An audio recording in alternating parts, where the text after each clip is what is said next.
जय श्री राम, जय हनुमान। दर्शकों, आप सभी का हमारे चैनल पर हार्दिक स्वागत है। ज्येष्ठ मास यानी कि ज्येष्ठ के महीने में आने वाले सभी मंगलवारों को बड़ा मंगलवार या बुढ़वा मंगलवार कहा जाता है। हिंदू धर्म में इस दिन का बहुत ही विशेष और ऐतिहासिक महत्व है। माना जाता है कि इसी ज्येष्ठ मास के मंगलवार के दिन प्रभु श्री राम के परम भक्त हनुमान जी की मुलाकात पहली बार वन में भीम से हुई थी, जहां हनुमान जी ने एक वृद्ध वानर का रूप धारण किया था। वृद्ध रूप धारण करने के कारण ही इसे बुढ़वा मंगलवार कहा जाता है। इसके अलावा इसी महीने में हनुमान जी की मुलाकात प्रभु श्री राम से भी हुई थी। जो भी भक्त ज्येष्ठ मास के इस बड़े मंगलवार का व्रत रखते हैं और कथा सुनते हैं, उनके जीवन के सभी बड़े से बड़े संकट, रोग और दरिद्रता का नाश स्वयं बजरंगबली कर देते हैं। आइए सबसे पहले जानते हैं बुढ़वा मंगलवार की सरल और सटीक व्रत विधि। बुढ़वा मंगलवार के दिन व्रत रखने और पूजा करने का विधान इस प्रकार है। सुबह का संकल्प। इस दिन प्रातःकाल सूर्योदय से पहले उठकर स्नान आदि से निवृत्त हो जाएं और साफ सुथरे लाल या पीले रंग के वस्त्र धारण करें। इसके बाद हाथ में जल लेकर हनुमान जी के सामने व्रत का संकल्प लें। घर के ईशान कोण या पूजा घर में एक चौकी स्थापित करें। उस पर लाल रंग का कपड़ा बिछाएं। अब चौकी पर श्री राम दरबार और हनुमान जी की मूर्ति या तस्वीर स्थापित करें। हनुमान जी के सामने गाय के शुद्ध घी या चमेली के तेल का दीपक जलाएं। इसके बाद हनुमान जी को लाल चंदन, कुमकुम या सिंदूर का तिलक लगाएं और लाल रंग के फूल या माला अर्पित करें। बुढ़वा मंगलवार के दिन हनुमान जी को बूंदी के लड्डू, बेसन के लड्डू या फिर गुड़ और चने का भोग लगाना अत्यंत शुभ माना जाता है। इस दिन विशेष रूप से हलवे पूरी का भोग भी लगाया जाता है। पूजा के समय हनुमान चालीसा, बजरंग बाण या सुंदरकांड का पाठ अवश्य करें। इसके बाद अब जो कथा मैं आपको सुनाने जा रही हूँ, इस व्रत कथा को पूरा और ध्यान से सुनें। प्राचीन काल की बात है। एक नगर में एक ब्राह्मण और ब्राह्मणी रहते थे। वे बहुत ही धार्मिक प्रवृत्ति के थे, लेकिन उनकी कोई संतान नहीं थी, जिस कारण वे दोनों अक्सर दुखी और चिंतित रहा करते थे। ब्राह्मण देवता हनुमान जी के परम भक्त थे।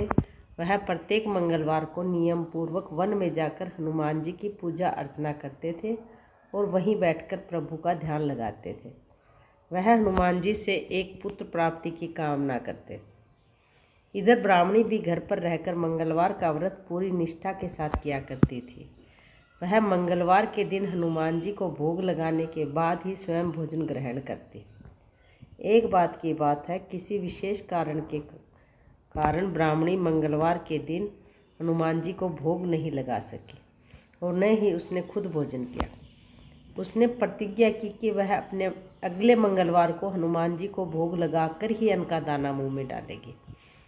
इस प्रकार वह 6 दिनों तक भूखी प्यासी रही और अगले मंगलवार को कमजोरी के कारण पूजा करते करते मूर्छित होकर गिर पड़ी। ब्राह्मणी की इस सच्ची और कठिन भक्ति को देखकर संकट मोचन हनुमान जी अत्यंत प्रसन्न हुए। हनुमान जी साक्षात प्रकट हुए। उन्होंने ब्राह्मणी को जगाया। हनुमान जी ने उससे कहा कि हे देवी, मैं तुम्हारी इस निस्वार्थ और कठिन भक्ति से अत्यंत प्रसन्न हूँ। मैं तुम्हें वरदान स्वरूप एक सुंदर और पराक्रमी पुत्र प्रदान करता हूँ, जो हमेशा तुम्हारी सेवा करेगा और दीर्घायु होगा। इतना कहकर हनुमान जी अंतर्ध्यान हो गए। हनुमान जी की कृपा से ब्राह्मणी ने कुछ समय बाद एक अत्यंत सुंदर और तेजस्वी बालक को जन्म दिया। मंगलवार के दिन प्राप्त होने के कारण उस बालक का नाम मंगल रखा गया। कुछ दिनों बाद जब ब्राह्मण वन से वापस लौटा तो घर में बच्चे की किलकारियाँ सुनकर वह चौंक गया। उसने अपनी पत्नी से पूछा कि यह बालक किसका है और तुम्हारे पास कहाँ से आया। ब्राह्मणी ने बड़ी प्रसन्नता के साथ सारी बात सच सच बता दी कि किस प्रकार मंगलवार के व्रत से प्रसन्न होकर हनुमान जी ने उसे यह पुत्र वरदान में दिया है। परंतु ब्राह्मण को अपनी पत्नी की बात पर विश्वास नहीं हुआ। उसके मन में शंका पैदा हो गई कि उसकी पत्नी झूठ बोल रही है और यह बालक उसका नहीं है। वह सोचने लगा कि ब्राह्मणी ने उसके पीछे कोई पाप किया है। एक दिन मौका पाकर जब ब्राह्मणी कुएं से पानी भरने के लिए बाहर गई थी, ब्राह्मण ने बालक मंगल को लिया और उसे पास के गहरे कुएं में फेंक दिया। वह वापस घर आकर ऐसे बैठ गया जैसे कुछ हुआ ही ना हो। जब ब्राह्मणी पानी भरकर घर लौटी तो उसने चारों तरफ देखा, पर उसे मंगल कहीं दिखाई नहीं दिया। उसने घबराकर ब्राह्मण से पूछा, स्वामी, हमारा मंगल कहाँ है? वह कहीं दिखाई नहीं दे रहा। तब ब्राह्मण कुछ बोल पाता, इससे पहले घर के बाहर से आवाज़ आई, माँ माँ देखो, मैं आ गया। ब्राह्मणी ने बाहर देखा तो मंगल खेलता हुआ मुस्कुराते हुए घर के अंदर आ रहा है। यह देखकर ब्राह्मण के होश उड़ गए। उसके पैरों तले जमीन खिसक गई। वह सोचने लगा कि जिसे मैंने खुद अपने हाथों से कुएं में फेंका था, वह जीवित कैसे वापस आ सकता है। उसी रात ब्राह्मण के सपने में स्वयं बजरंगबली आए।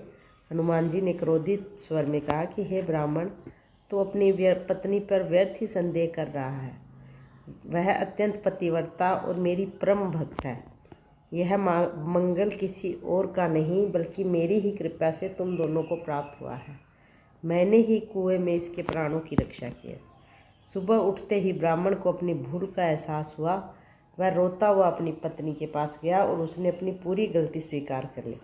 उसने मंगल को गले से लगा लिया। उस दिन के बाद से ब्राह्मण और ब्राह्मणी का विश्वास हनुमान जी पर और भी दृढ़ हो गया।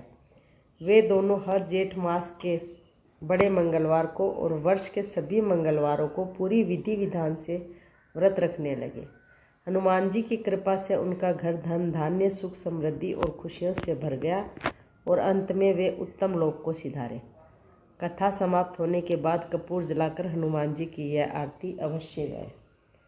आरती कीजिए हनुमान लला की, दुष्ट दलन रघुनाथ कला की, जाके बल से गिरवर कापे, रोग दोष जाके निकट न जाके, जिनी पुत्र महाबल दाई, संतन के प्रभु सदा सहाय, दे बीरा रघुनाथ पठाए, लंका जारी सिया सुत लाए, लंका सौ कोट समुद्र सिकाई, जात पवन सुत बार न लाए, लंका जारी असुर संहारे, सिया राम जी के काज संवारे, लक्ष्मण मूर्छित पड़े सकारे, आनी सजीवनी प्राण उबारे, पैठी पाताल तोरी यमकारे, अहि रावण की भुजा उखारे, बाएं भुजा असुर दल मारे, दाहिनी भुजा संत जन तारे, सुर नर मुनि आरती उतारे, जय जय जय हनुमान उजारे, कंचन थार कपूर लो छाई, आरती करत अंजनी माई, जो हनुमान जी की आरती गावे, बसी बैकुंठ परम पद पावे, लंक विध्वंस किए रघुराई, तुलसीदास प्रभु की रति गाय, आरती कीजिए हनुमान लला की, दुष्ट दलन रघुनाथ कला की।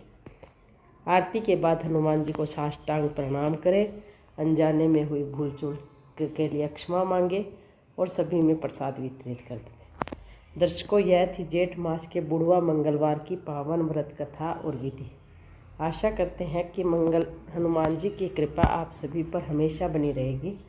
अगर आपको यह वीडियो पसंद आई हो तो इसे लाइक करें, अपने दोस्तों और परिवार के साथ शेयर करें और हमारे चैनल को सब्सक्राइब करना ना भूलें। कमेंट बॉक्स में जय श्री राम, जय बजरंगबली जरूर लिखें। धन्यवाद।